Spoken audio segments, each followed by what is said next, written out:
नमस्कार। आज हम फ्रांस के राष्ट्रपति के बारे में पढ़ेंगे। फ्रांस के राष्ट्रपति और अमेरिका के राष्ट्रपति की तुलना। फ्रांस के चतुर्थ गणतंत्र का राष्ट्रपति संसदीय व्यवस्था का प्रधान होने के नाते एक औपचारिक प्रधान मात्र था और इस कारण उसकी अमेरिका के राष्ट्रपति जैसे शक्तिशाली पदाधिकारी के साथ तुलना करना उपयुक्त नहीं था। लेकिन पंचम गणतंत्र के संविधान के द्वारा राष्ट्रपति की स्थिति में महत्वपूर्ण परिवर्तन किया गया और अब फ्रांस का राष्ट्रपति अमेरिकी संघ के राष्ट्रपति के समान ही अपने राज्य का न केवल वैधानिक वरन वास्तविक प्रधान भी है।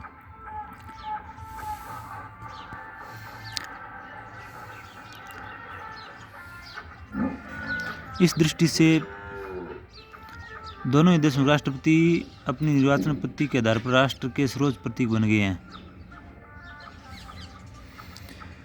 यद्यपि संविधान में प्रयुक्त की गई मात्रा की दृष्टि से नहीं, लेकिन वास्तविकता की दृष्टि से इन दोनों राष्ट्रपति की निर्वाचन पद्धति एक समान है। अमेरिकी संविधान के निर्माताओं द्वारा राष्ट्रपति के लिए अप्रत्यक्ष निर्वाचन की पद्धति को अपनाया गया था, लेकिन व्यवहार में इसने प्रत्यक्ष निर्वाचन जैसा रूप प्राप्त कर लिया था। इसी प्रकार फ्रांस के मूल संविधान में अप्रत्यक्ष निर्वाचन को अपनाया गया था, लेकिन 1962 में किए गए संशोधन के अनुसार अब राष्ट्रपति का निर्वाचन प्रत्यक्ष रूप से होता है। इस प्रकार दोनों ही देशों के राष्ट्रपति अपनी निर्वाचन पद्धति के आधार पर राष्ट्र के सर्वोच्च प्रतीक बन गए हैं। कार्यकाल की दृष्टि से इन दोनों राष्ट्रपतियों में अंतर है। अमेरिकी राष्ट्रपति का कार्यकाल 4 वर्ष है और वह 2 बार से अधिक इस पद पर निर्वाचित नहीं हो सकता, लेकिन फ्रांस के राष्ट्रपति की पदावधि 4 वर्ष है और उसके पुनर्निर्वाचन पर भी कोई प्रतिबंध नहीं है। दोनों राष्ट्रपतियों को इस कार्यकाल के पूर्व केवल महाभियोग के आधार पर ही पदच्युत किया जा सकता है। फ्रांस के राष्ट्रपति का दीर्घ कार्यकाल व्यवहार में उसे अधिक शक्तिशाली पदाधिकारी बना देता है। जहाँ तक शक्तियों का संबंध है, फ्रांस का राष्ट्रपति कुछ बातों में अमेरिकी राष्ट्रपति के समान है और कुछ बातों में अमेरिकी राष्ट्रपति से कम या अधिक शक्तिशाली है। इस संबंध में हमारे द्वारा इस तथ्य को दृष्टि में रखा जाना चाहिए कि फ्रांस में न तो अमेरिका जैसी अध्यक्षात्मक प्रणाली को पूर्णतया अपनाया गया है और न ही ब्रिटेन जैसी संस्थात्मक व्यवस्था को।